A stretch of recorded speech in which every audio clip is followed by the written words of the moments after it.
શહેરના કાળિયાબીડ શક્તિ માતાના મંદિર પાસે હિટ એન્ડ રનની ઘટના સર્જાતા એક ઈસમનું ઘટના સ્થળે મોત નીપજ્યું હતું. બનાવ અંગેની પ્રાપ્ત વિગતો મુજબ શહેરના કાળિયાબીડ વિસ્તારમાં શક્તિ માતાજીના મંદિર પાસેથી પૂરપાટ ઝડપે જઈ રહેલ ક્રેટા કાર નંબર GJ14AP 9614ના ચાલકે સ્ટીયરિંગ પરનો કાબુ ગુમાવતા 6 થી 7 વ્યક્તિઓને અડફેટમાં લીધી હતી.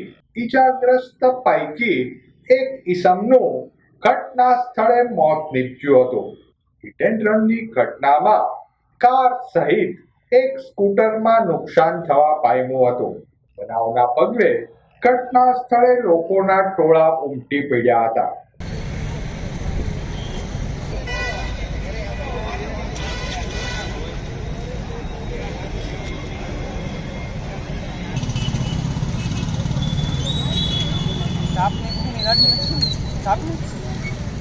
તો વૈયા ગયા પાછા મેં કીધું આમ આવા છે કેવા મેં કીધું નિયમ બધા તમારા હાથમાં જ છે બધા.